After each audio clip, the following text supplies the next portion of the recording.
Hello student, मैं Yashpal Kaintra education academy के online session में आप लोगों का स्वागत करता हूं। आपको ऑनलाइन प्रैक्टिस सेट के रिगार्डिंग कुछ इन्फॉर्मेशन देनी थी। वो इन्फॉर्मेशन इस प्रकार है। देखो, हमारा जो प्रैक्टिस सेट चलता है वो UK triple S C pattern, UK P S C pattern,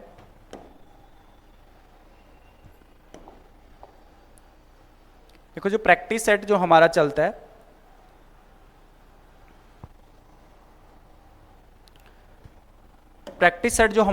वो UK triple S C plus UK P S C, mainly जो हमारा फोकस है वो यूके पी एस सी और UK triple S C pattern पे आधारित है। इसके अलावा स्टेट के जितने भी अदर एग्जाम होते हैं, जैसे डीएलएड है या फिर और कोई अदर एग्जाम है, उसके लिए भी बहुत हेल्पफुल रहेगा। तो उसके रिगार्डिंग आपको इन्फॉर्मेशन देती है। जो हमें प्रैक्टिस सेट की जो बैच की टाइमिंग है वो, और कब पेपर होता है, कब उसका डिस्कशन होता है, उसके रिगार्डिंग इन्फॉर्मेशन है। तो देखिए, पहला जो हमारा प्रैक्टिस सेट जो पहला स्टार्ट होता है मॉर्निंग वाला, सबसे पहला जो हमारा, देखो ये मंडे को आपका जो पेपर होगा वो होगा आपका 7:30 से लेकर 9 बजे। तो 7:30 से जो पहला बैच स्टार्ट होता है, 7:30 से लेकर 9 बजे उसका मंडे को पेपर होगा। उसका जो सॉल्यूशन होगा अगले दिन मंगलवार को डिस्कशन होता है। ठीक है, वही सेम टाइमिंग है डिस्कशन की भी, 7:30 से लेकर 9 बजे। सेकंड जो बैच है, सेकंड बैच की जो टाइमिंग है वो है 9:30 से लेकर और 11 बजे। तो मंडे को इसका, जैसे मंडे को पेपर हुआ, अगला जो सेम मंडे को फिर 9:30 बजे भी पेपर होगा, 9:30 से 11 बजे चलेगा। उसका जो डिस्कशन होगा वो 9:30 से 9:30 से लेकर 11 बजे चलेगा। ठीक है, तो ये दोनों जो बैच थे सुबह 7:30 से लेकर और 9 बजे और 9:30 से लेकर 11 बजे, ये दोनों बैच कैसे हैं? ऑफलाइन बैच हैं। ये ऑफलाइन है, ये आपको याद रखना है, ऑफलाइन बैच है। लेकिन ये जो 11:30 बजे वाला जो बैच है ये ऑनलाइन ऑफलाइन दोनों मोड में है। ठीक है, तो इसकी जो टाइमिंग है 11 बजे से लेकर 1 बजे। आपको पता है, इसको ध्यान रखना है कि जैसे मंडे ट्यूसडे जैसे हमारा पेपर चलता है, मंडे को पेपर हुआ, ट्यूसडे को इसका डिस्कशन हुआ, उसी तरह से इस 11:30 बजे वाला जो बैच है उसका भी 11:30 बजे एक दिन पेपर होगा, मंडे को, ट्यूसडे को उसका डिस्कशन होगा। फिर बुधवार वाला, जो बुधवार का जो टाइमिंग है हम लोगों का, टारगेट पेपर रहता है उस दिन। टारगेट आपको एक हफ्ते पहले दिया जाता है, जैसे आज बुधवार है, आज का जो टारगेट हुआ उसका अगला टारगेट आज ही आपको अगला टारगेट भी दिया जाता है। तो टारगेट जो पेपर होता है उसमें डिस्कशन सेम डे होता है। जैसे आपने आज पेपर करा, उसका डिस्कशन, उसका सॉल्यूशन उसी दिन सेम डे पे किया जाता है। फिर उसके बाद बृहस्पतिवार को फिर पेपर होगा, फिर शुक्रवार को उसका डिस्कशन किया जाएगा। ठीक है, ये आपको याद रखना है। और जो ये वाला जो बैच है आपका 11:30 बजे वाला, ये ऑनलाइन और ऑफलाइन दोनों में है। तो ऑफलाइन भी बच्चे हमारे पास यहाँ ऑफलाइन क्लास में बैठे रहते हैं, साथ ही ऑनलाइन लाइव चल रहा होता है, लाइव क्लास बिल्कुल। आप चाहें तो उसमें कमेंट में कुछ भी पूछ सकते हैं, लेकिन याद रखना है कि वो लाइव टाइमिंग क्या है, 11:30 बजे से। इसके अलावा जो सबसे इंपॉर्टेंट है ऑनलाइन वालों के लिए, वो ये है कि जब भी आप ऑनलाइन पेपर देते हो तो आप अपने साथ, जब पेपर अटेंड करने में नहीं तो आप कभी भी पेपर अटेंड करो, लेकिन जब डिस्कशन होता है उस दौरान आप पेपर पेन कॉपी लेके बैठिएगा। क्योंकि जो आपको कराया जाता है, जो आपको जैसे बताया जाता है, कई बार क्या होता है कि कुछ चीज़ें हम बोर्ड पे नहीं लिख पाते, कुछ सीधा बोल देते हैं, बोलते बोलते बच्चे लिख लेते हैं। तो आप लोगों को वही करना है पूरा, जैसे कोई चीज़ बोल रही है, जैसे कोई पॉइंट आपको नोट करना है, तो तुरंत उसी दौरान आप नोट कर लीजिएगा। ठीक है, तो पेन पेपर लेके जरूर बैठिए, ये आपको सजेशन जरूर दूंगा मैं आपको। जब भी आप ऑनलाइन पेपर प्रैक्टिस करते हैं तो ऑनलाइन में आपको पूरा लगेगा ही नहीं कि हम ऑफलाइन बैठे हुए हैं, ऑनलाइन बैठे हुए हैं। ऑफलाइन की पूरा फीलिंग आई है, क्योंकि पूरा वही चीज़ होता है। जैसे मैं आपको लिखाता हूँ, फिर मैं आपको, सपोज मैंने विलोम शब्द लिखा है तो मैं बोलता हूँ बताइए इनका विलोम शब्द आप भी लिखिए। तो कुछ टाइम देता हूँ, फिर आप बच्चे अपने आप माइंड लगा के थोड़ा अपने आप करते हैं, फिर जो नहीं कर पाते वो फिर मैं ऑनलाइन करवा देता हूँ। तो ये सारी चीज़ें आपको इसमें सीखने को मिलेगी। ठीक है, तो मैं ये आपको सजेस्ट करूंगा, जो 11:30 बजे वाला बैच है ऑनलाइन ऑफलाइन मोड में, स्पेशली ऑनलाइन वालों के लिए बनाया जा रहा है, क्योंकि ऑफलाइन तो रोज आ ही रहे हमारे पास, उनको पता है सब कुछ। लेकिन ऑनलाइन वालों के लिए स्पेशली ध्यान रखना है, जो 11:30 से लेकर 1 बजे जो टाइमिंग है वो पूरा आपको पूरा पंक्चुअल उसके लिए रहना है, जिस दिन सॉल्यूशन होता है। बाकी ऑफलाइन तो आप कभी भी अटेंड करो पूरा, जैसे आज मंडे है तो मंडे को ऑनलाइन, ये मंडे को वीडियो डली, मंडे को पेपर डाला, तो आप कभी भी उसे अटेंड कर सकते हो। लेकिन अगले दिन जब सॉल्यूशन होता है उस दिन आपको पूरा 11 बजे 11:30 बजे बैठना है, और 1 बजे या 1 बजे से ऊपर भी कई बार टाइमिंग हो जाती है, तो वो आपको ध्यान रखना है। चलिए, तो अब ज़्यादा समय बर्बाद न करते हुए सीधा प्रैक्टिस सेट शुरू करते हैं। तो ये प्रैक्टिस सेट है आपका इस तरह से। गांधी इरविन समझौता मुख्य रूप से किस कारण हुआ था? देखो, इससे पहले, इसको समझने से पहले कुछ चीजें आपको इसकी पृष्ठभूमि समझनी होगी। ठीक है, देखो हुआ क्या था, 4 मार्च, ये वाली डेट आपको याद रखना है, 4 मार्च 1930 को गांधी जी को बंदी बना दिया गया था। किस कारण? सविनय अवज्ञा आंदोलन के दौरान। ठीक है, ये बेसिक पॉइंट याद रखना है, या अगर आप कभी मेंस वगैरह लिखेंगे तो आता है गांधी इरविन समझौता के मुख्य पॉइंट पे आप फोकस करें या डालें, उसमें कुछ भी हो सकता है, तो क्वेश्चन यहाँ से बहुत निकल के आते हैं। तो सबसे पहले आपको याद रखना है 4 मार्च 1930 को गांधी जी को जो सविनय अवज्ञा आंदोलन के दौरान बंदी बना दिया गया था। और इसी दौरान एक रिपोर्ट आई थी जिसका नाम था साइमन कमीशन की रिपोर्ट। कब आई थी? इसी दौरान। अब जब साइमन कमीशन की रिपोर्ट आई तो इस कमीशन पे विचार करने के लिए गोलमेज सम्मेलनों का आयोजन किया जा रहा था, जिसको होना था लंदन में। ठीक है, तो गोलमेज सम्मेलन लंदन में हुआ। जब पहला गोलमेज सम्मेलन होता है 12 नवंबर 1930 को, पहला गोलमेज सम्मेलन जब होता है तो यहाँ पे सब लोग शामिल होते हैं, लेकिन कांग्रेस यहाँ पे भाग नहीं लेती है। अब जब कांग्रेस यहाँ पे भाग नहीं लेती, एमजी रनाडे इसकी अध्यक्षता कर रहे होते पहले गोलमेज सम्मेलन की, तो इन्होंने एक बात कही थी उस समय कि यहाँ पे भारत तो शामिल हुआ लेकिन भारत माता शामिल नहीं हुई, अर्थात कांग्रेस यहाँ पर शामिल नहीं हुई। ये किसने कहा था? एमजे रनाडे। ये कथन भी याद रखना है कि यहाँ पे भारत शामिल हुआ है लेकिन भारत माता शामिल नहीं हुई थी। ये कथन कहा था किसने? एमजी रनाडे ने, जब वो प्रथम गोलमेज सम्मेलन की अध्यक्षता कर रहे थे। उसी दौरान आप लोगों को याद होगा कि भारत में वायसराय कौन थे? इरविन थे। अब देखो, जब यहाँ पे मेन मकसद जो गोलमेज सम्मेलन का था वो था कि गांधी जी को यहाँ पे लाना, क्योंकि मेन जो भारत की रीढ़ थी वो कांग्रेस थी, और कांग्रेस के प्रमुख लीडर कौन थे? गांधी जी थे। इनको जेल में बंद कर दिया गया था उस समय। तो जब ये जेल में बंद थे और कांग्रेस यहाँ पे भाग नहीं ली, कांग्रेस ने इसमें कोई भी प्रतिनिधित्व तो कांग्रेस का वहां नहीं गया, तो इसने दबाव बनाया। किसने? एमजी रनाडे ने दबाव बनाया। किसके ऊपर? इरविन के ऊपर, कि जो भी कांग्रेस को हर हाल में इसमें शामिल करना है। तो जब इन पे दबाव बनाया गया तो इरविन ने सबसे पहले तो गांधी जी को जेल से रिहा कराया। ठीक है, गांधी जी ने सबसे पहले जेल से किसको? गांधी जी को इरविन ने रिहा कराया और उससे वार्तालाप करने के लिए एक समझौता किया, जिसका नाम था गांधी इरविन समझौता। 5 मार्च 1931 को 5 मार्च 1931 को गांधी और इरविन के बीच समझौता होता है। जब ये समझौता होता है तो कुछ शर्तें गांधी जी यहाँ पे रखते हैं और कुछ शर्तें इरविन यहाँ पे रखता है, जिसमें से प्रमुख शर्तें गांधी जी की क्या थी कि इससे पहले जो दांडी मार्च हुआ था, उस दांडी मार्च में बहुत सारे लोगों को बंदी बना दिया गया था, कि जितने भी बंदी बनाए गए दांडी मार्च में उन सभी को रिहा कर दिया जाए। तो ये पहले शर्त थी गांधी जी की।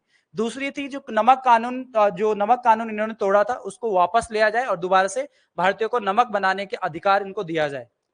तीसरा जो गांधी जी ने बात रखी थी वो रखी थी कि जो देखो यहाँ पे एक चीज बहुत ज्यादा इंपॉर्टेंट है, आप कई बार सुनते भी होंगे, लोग बोलते भी है कि गांधी जी चाहते तो भगत सिंह, राजगुरु और सुखदेव को फांसी पे चढ़ने से बचा सकते थे या रोक सकते थे, क्योंकि गांधी जी प्रमुख लीडर थे उस समय भारत के। और गांधी जी चाहते, अगर इरविन उस पर दबाव भी था इरविन के ऊपर कि उनको इसकी शर्तें माननी पड़ेगी गांधी जी की, तो लेकिन गांधी जी ने साफ मना कर दिया था कि गांधी जी अहिंसावादी थे ना, वो बोलते थे कि जिसने भी हिंसा करी हो तो हिंसा अहिंसावादी था, हम हिंसा नहीं करेंगे, ये गांधी जी का कथन था।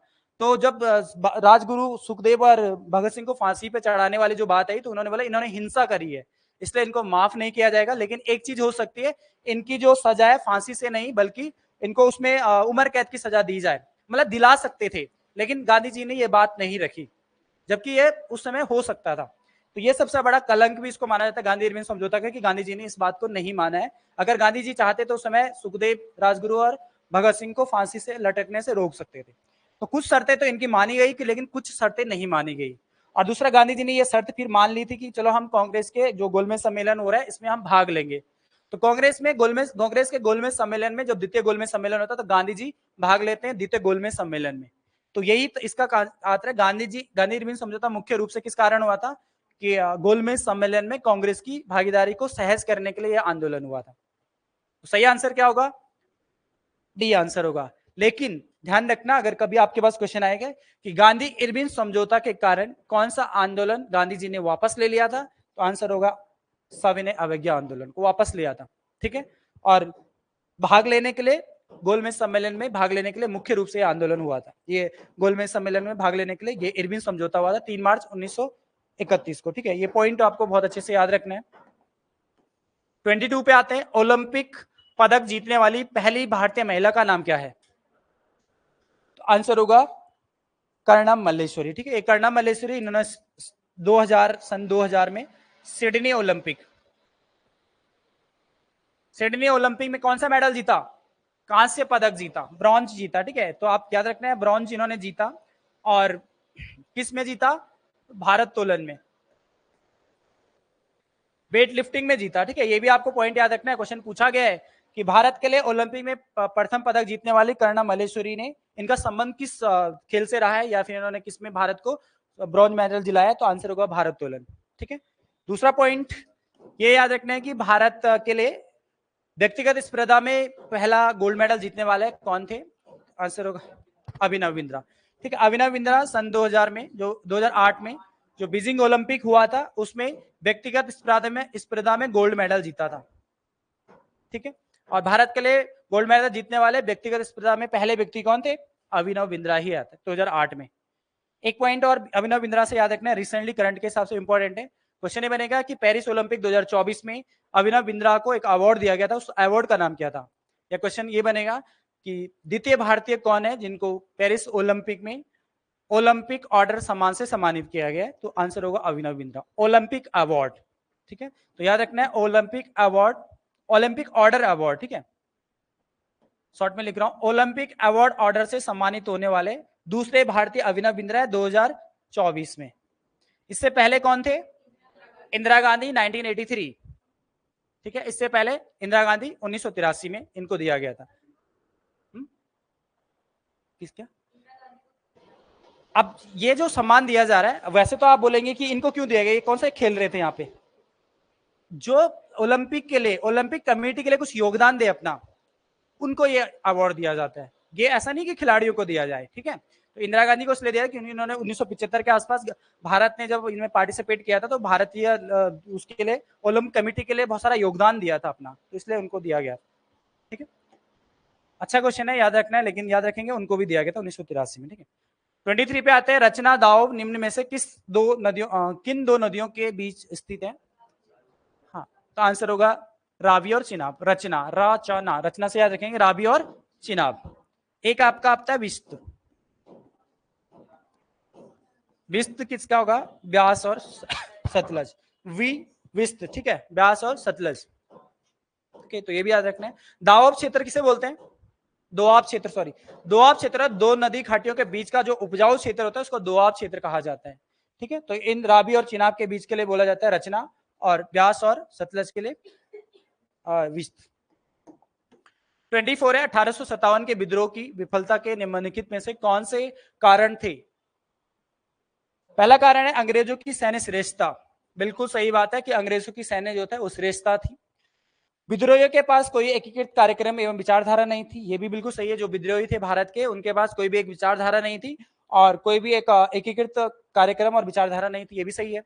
थर्ड है, समाज के सभी वर्गों से समर्थन का अभाव था, ये भी बिल्कुल सही है। क्योंकि समाज के जो कृषक वर्ग थे, एक तो किसानों ने अपने आप को तटस्थ रखा था, साथ ही शिक्षित वर्ग जो भी थे, एजुकेटेड लोग जो भी थे, वो भी 1857 की क्रांति में भाग नहीं लिया था। तो आंसर होगा ऑप्शन सी वाला, उपयुक्त सभी कथन सही है, ठीक है। इंपॉर्टेंट है, बहुत बार क्वेश्चन पूछा जाता है। किसानों ने और कृषकों ने इसमें भाग नहीं लिया था, किसानों ने और शिक्षकों ने, ठीक है, शिक्षित वर्ग जो थे। नेक्स्ट क्वेश्चन है 25, पांचवी अनुसूची किस विशिष्ट समूह के लोगों के शासन और हितों की सुरक्षा संबंधित है? आंसर होगा अनुसूचित जनजाति, एसटी के लिए है। पांचवी अनुसूची जो मुख्य रूप से उसमें एसटी के बारे में ही बताया गया है, ठीक है। यहाँ पे बताया गया है कि इनके शासन और हितों की सुरक्षा 5 में है, जबकि आप पूर्वोत्तर के जो राज्य हैं, असम, मेघालय, त्रिपुरा, मिजोरम, ठीक है, इनके लिए अलग से प्रशासनिक व्यवस्था की जो मांग की गई है वो किसमें है? अनुसूची 6 में है, ठीक है। तो ये याद रखना है, लेकिन इसका संबंध सी होगा, ठीक है। 26 है, एल नीनो धारा कहां प्रभावित होती है? तो एल नीनो प्रशांत महासागर में चलने वाली एक गर्म जलधारा है। कैसी जलधारा है? गर्म, ठीक है। बहुत इंपॉर्टेंट है ये एल नीनो जलधारा, बहुत बार पूछी जाती है। देखो होता है इसमें थोड़ा सा ऐसी, मैं आपको जल्दी में बता देता हूँ कि जो एल नीनो ये विषुवत रेखा से चलने वाली जलधारा है, जो पेरू के तट पे चलती है। ये सपोज ये पेरू है, इस पेरू के तट पे चलने वाली जलधारा है, यहाँ पर, यहाँ नीचे की ओर चलती है, ठीक है। और एक जलधारा और है जो नीचे से आती है ध्रुवों से, इसका नेम है ला नीनो, ला नीनो। ये ठंडी जलधारा है। ये ठंडी और गर्म जलधारा जब आपस में मिलते हैं तो इसका प्रभाव जब ये आसपास में बढ़ते हैं तो भारत में आता है, इस तरफ भारत है, भारत के पास इसका प्रभाव देखने को मिलता है। किसका? इसका। जो भारत में अधिक वर्षा होती है वो किस कारण होती है? जब ये दोनों धाराएं आपस में मिलती हैं। ये हर साल नहीं होती है घटना, ये 3-4 साल में एक बार होती है, 3-4 साल में होती है घटना। तो जब ये धाराएं आपस में टकराती हैं तो इसके कारण भारत में अधिक वर्षा होती है। ठीक है, और जब कभी अगर आपके पास ये वाली धारा इसमें नहीं मिले और इसका प्रभाव भारत पे क्या पड़ेगा, तो ये गर्म जलधारा है, तो भारत में सूखा की स्थिति कब बनती है? जब ये एक्टिव होती है। कौन सी? एल नीनो की जलधारा। ठीक है, और इन दोनों के कारण क्या प्रभाव पड़ता है? भारत में अधिक वर्षा होती है। इसके अलावा इस पॉइंट से एक और याद रखना है, एक चीज और याद रखना है, एल नीनो और जो ला नीनो जलधारा है जब ये आपस में मिलती है तो एक तरफ गर्म पानी आता है और एक तरफ ठंडा पानी। तो यहाँ पर जो एक घास उगती है उसको कहा जाता है प्लैंकेट नामक घास। जिस प्लैंकेट को घास को खाने के लिए मछलियां यहाँ पर आती है, तो इसलिए मत्स्य उत्पादन के लिए भी ये क्षेत्र क्या है?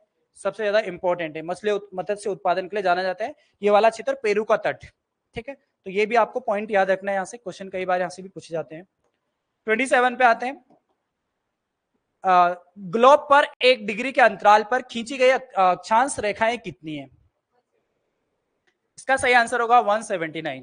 ठीक है, देखो इसमें बहुत कंफ्यूजन होता है, बच्चों को कंफ्यूज नहीं होना है। आपको याद रखना है इसमें दो पॉइंट ऊपर से मिलाने वाले वो इंक्लूड नहीं होते, नीचे वाला और ऊपर वाला। आपने देखा होगा ये ग्लोब है, सपोज दैट इस ग्लोब पे अक्षांश रेखाएं मतलब होती है ये वाली रेखाएं जो उत्तर से पूरब से पश्चिम की ओर है। इनको ग्लोब पे खींची गई रेखाएं ये क्या कहलाती हैं? ये अक्षांश रेखाएं कहलाती हैं। तो इसमें ये 2 पॉइंट है ना, ये वाला, एक ये पॉइंट वाला और एक ये वाला पॉइंट, तो ये इंक्लूड नहीं होता है। अगर इसको भी इंक्लूड कर देंगे तो 179 प्लस 2 कितना होता है? 181 होता है।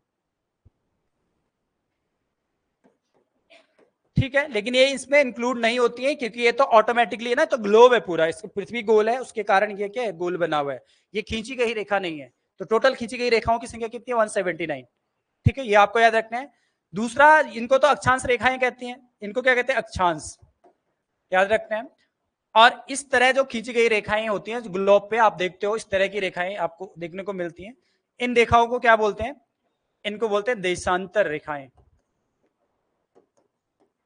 और इनकी संख्या कितनी है? इनकी संख्या देखो 180 इस साइड हो गया और 180 इस साइड, तो कितना हो गया? 360 इनकी टोटल संख्या है, 360। ठीक है, और एक क्वेश्चन और आपको बनता है कि जो ये देशांतर रेखा है, इन 2 देशांतर रेखाओं के बीच की दूरी कितनी होती है?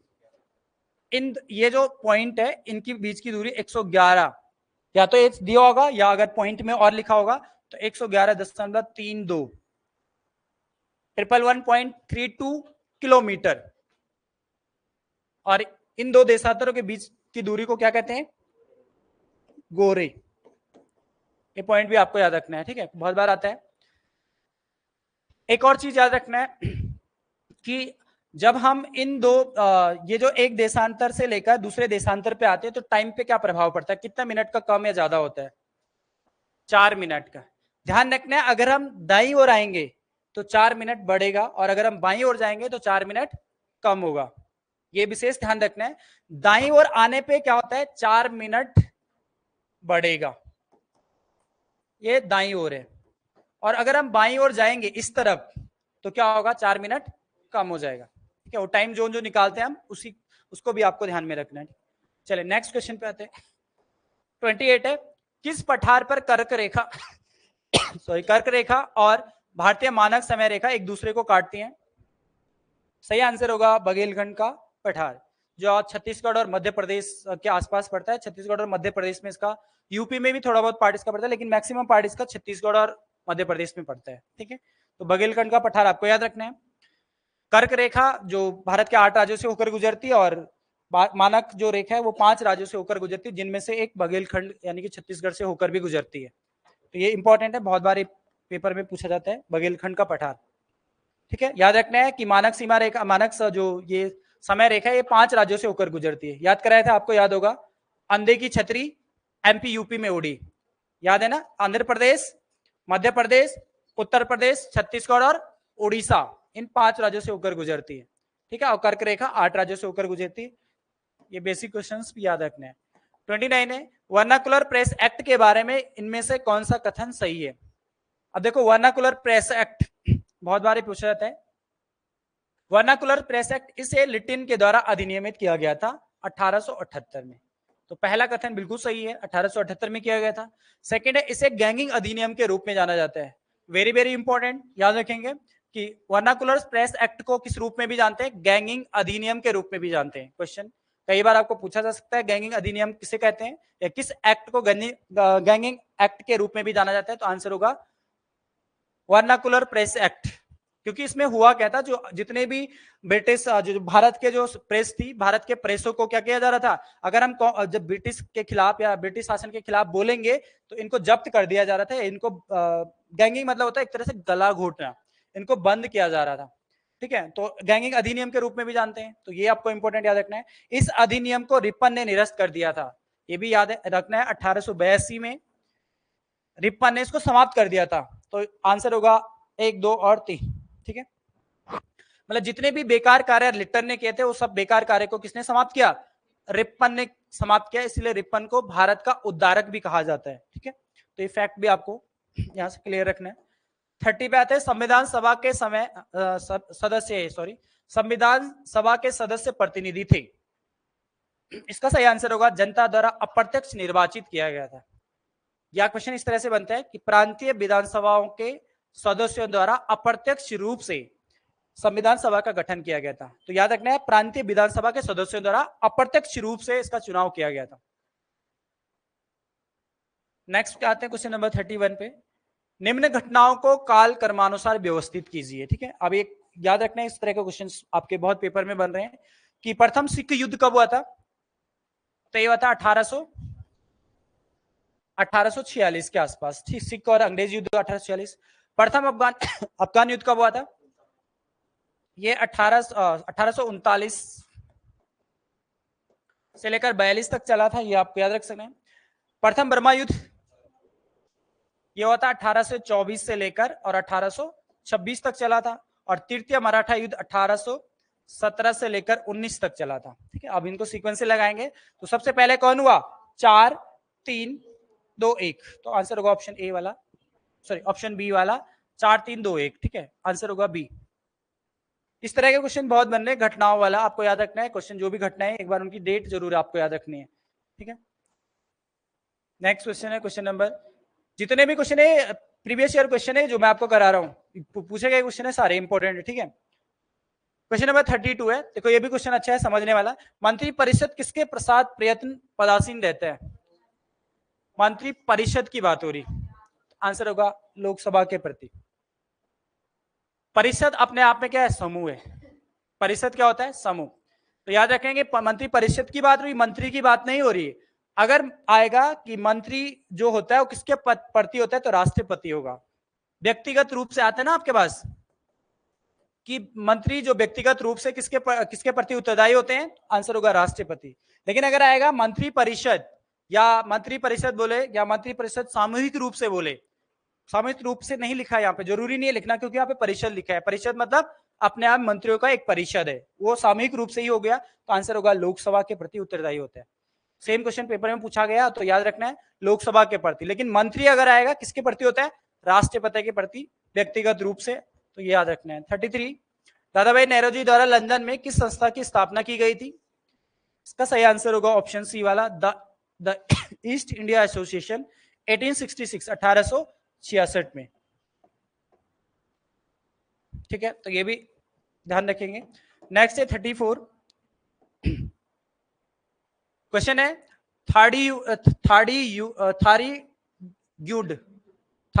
ग्यूड महोत्सव का 3 दिवसीय उत्सव किस देश में मनाया गया। ठीक है, थोड़ा नाम भी अटपटा है, तो आंसर होगा म्यांमार, नाम से ही हो जाएगा। ठीक है, आंसर होगा B.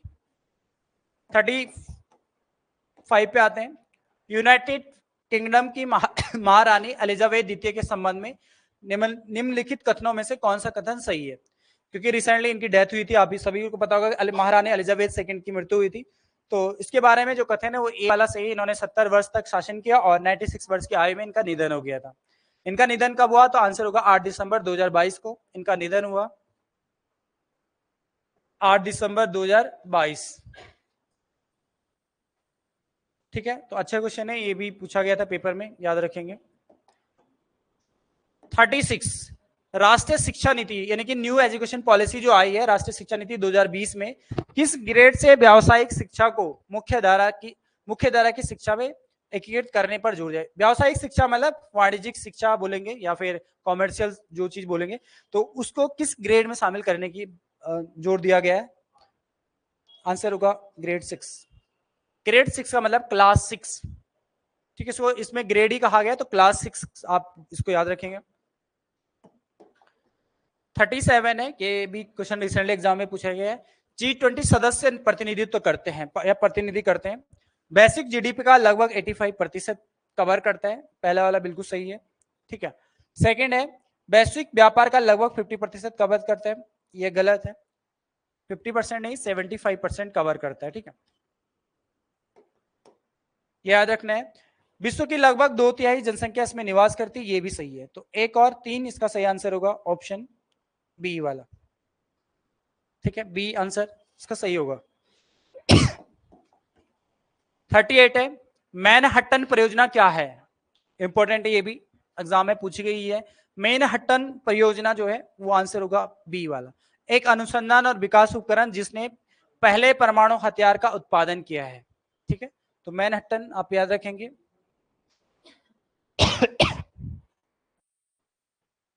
Next 39 bullet proof jacket बनाने के लिए उपयोग किया जाने वाला फाइबर, इसका नाम है केवलर, ठीक है। केवलर जो फाइबर होता है ना इतना स्ट्रांग होता है कि उसको अगर हम काटना चाहें किसी भी चीज से तो कटता भी नहीं है, बहुत मतलब इसीलिए उसको बुलेट प्रूफ जैकेट उससे बनाई जाती है, ठीक है। अच्छा ये बताओ भारत ने कौन से बुलेट प्रूफ जैकेट जो बनाए किस कौन सी क्या नाम है उसका, जो अभी भारतीय सेना में शामिल किया गया है, उस कवच का नाम क्या था? उसका नाम था भावा कवच, ठीक है, भावा अनुसंधान संस्थान के द्वारा बनाया गया था, इसलिए उसका नाम था भावा कवच। और भावा कवच को भारतीय उसमें कब शामिल किया गया था? तो उसमें लिखेंगे आप डेट 2019 सन लिख लो सीधा, 2019 में शामिल किया गया। भावा कवच को भारतीय सैन्य सेवा में कब शामिल किया गया, या भावा कवच को कब बनाया गया था जो बुलेट प्रूफ जैकेट थी? तो 2019 में, ठीक है, इंपॉर्टेंट, ये भी याद रखेंगे। 40 है मिलिंद पन्हो राजा मिलिंद तथा किस बौद्ध भिक्षु के मध्य संवाद रूप में है? तो ये है नागसेन, ये संवाद आप में वार्तालाप है इनमें, इसके क्वेश्चन करता है यहाँ पे बौद्ध भिक्षु और ये फिर आंसर देता है उसके, तो नागसेन और मिलिंद पन्हो के बीच में। 41 ये भी अच्छा क्वेश्चन है, प्रारंभिक आर्यों के बारे में निम्न में से कौन सा कथन सही नहीं है? देखो ये मुख्य ये संस्कृत भाषा बोलते थे, बिल्कुल सही कथन है। ये घुड़सवारी किया करते थे, ये भी सही है। ये केवल झुंडों में भारत आए थे, ये भी आपको पता है कि ये सेंट्रल एशिया से आने वाले आर्य थे जो भारत आए थे, तो ये झुंडों में आए थे, एक साथ आए थे, ये भी सही है। तो ऑप्शन आंसर डी होगा आपका, डी, ठीक है। तो ये मुख्यतः नगरों में निवास करते हैं, आप पता है ये ग्रामीण है। जो आर्य थे जो उत्तराखंड में आप पढ़ते हो कि उत्तराखंड में भी जो खस आर्य कहां से आए थे? सेंट्रल एशिया से उत्तराखंड में आए थे। तो ये कहाँ के मूल निवासी थे? सेंट्रल एशिया के थे, जो पर्वतीय क्षेत्रों में ग्रामीण क्षेत्रों में निवास करते थे। हड़प्पा सभ्यता जो थी वो थी नगरीय व्यवस्था, उसको याद रख सकते हो। हड़प्पा सभ्यता किस प्रकार की व्यवस्था थी? नगरीय।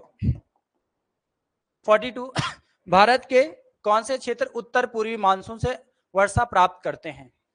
बहुत अच्छा क्वेश्चन है ये भी। देखो आप सभी को ये ध्यान रखना है कि भारत में जो मानसून आते हैं,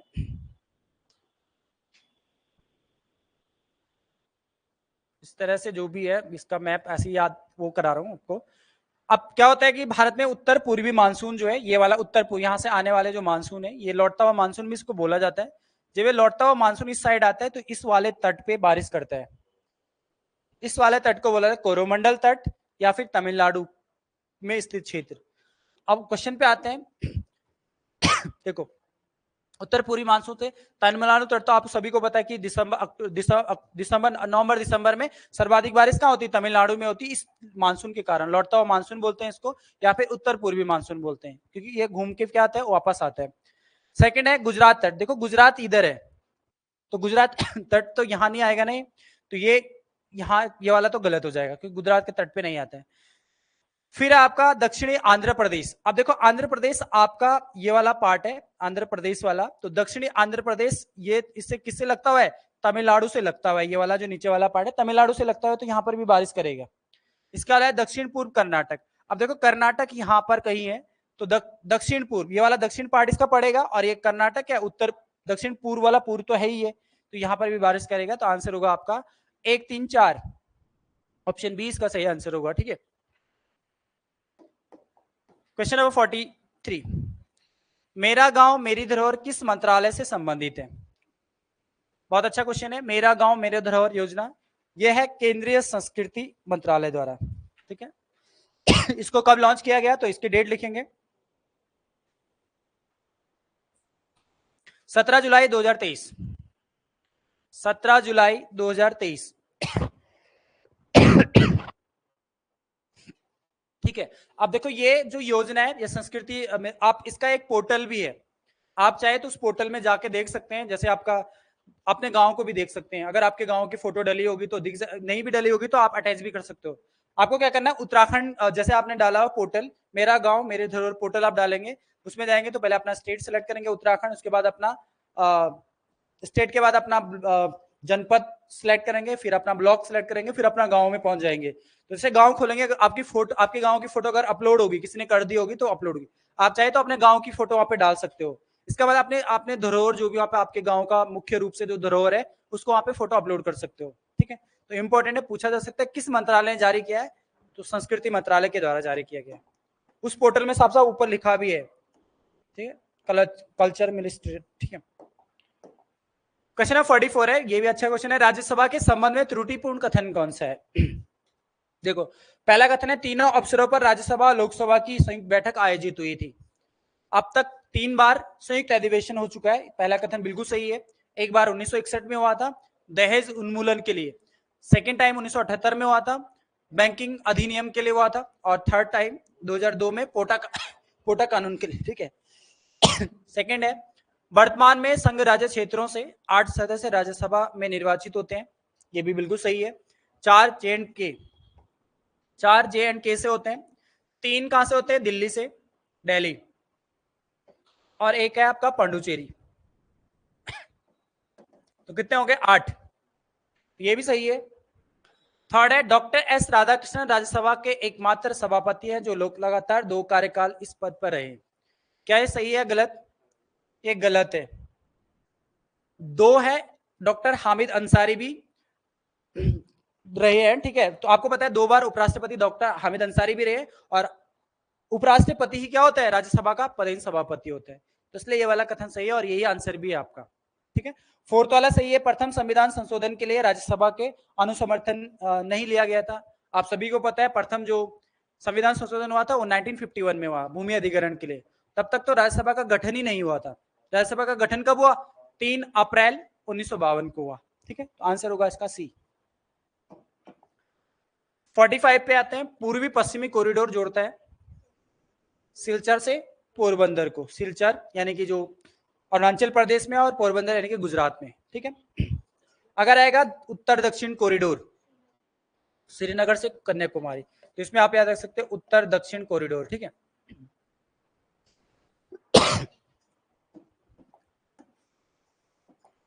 क्वेश्चन नंबर 46 है राष्ट्रीय कैडेट कोर की स्थापना किस वर्ष की गई थी? आंसर होगा एनसीसी की बात हो रही 1948 में, सही आंसर ए। क्वेश्चन नंबर 47 है चैट जीपीटी में जेपीटी का पूर्ण रूप क्या है? आंसर होगा option A generative pre trained transformer, option A इसका सही आंसर होगा। किसने जारी किया था चैट जीपीटी? ओपन एआई ने, ओपन एआई यानी कि आर्टिफिशियल इंटेलिजेंस एआई द्वारा। ठीक है, क्वेश्चन नंबर 48 है निम्नलिखित में से कौन सी कंप्यूटर भाषाएं हैं? पाइथन और जावा, आंसर होगा आपका 2, 4। क्वेश्चन नंबर 49 है भारत के पहले खुले संग्रहालय शहीदी पार्क का उद्घाटन किस शहर में किया गया था? तो इसका सही आंसर होगा आपका नई दिल्ली में, ऑप्शन सी। नेक्स्ट पे आते हैं 50 पे, हाल ही में निम्न में से किस संस्था ने केंद्रीकृत वेब पोर्टल यानी उद्गम लॉन्च किया है? तो ये उद्गम आरबीआई के द्वारा, भारतीय रिजर्व बैंक के द्वारा लॉन्च किया गया है।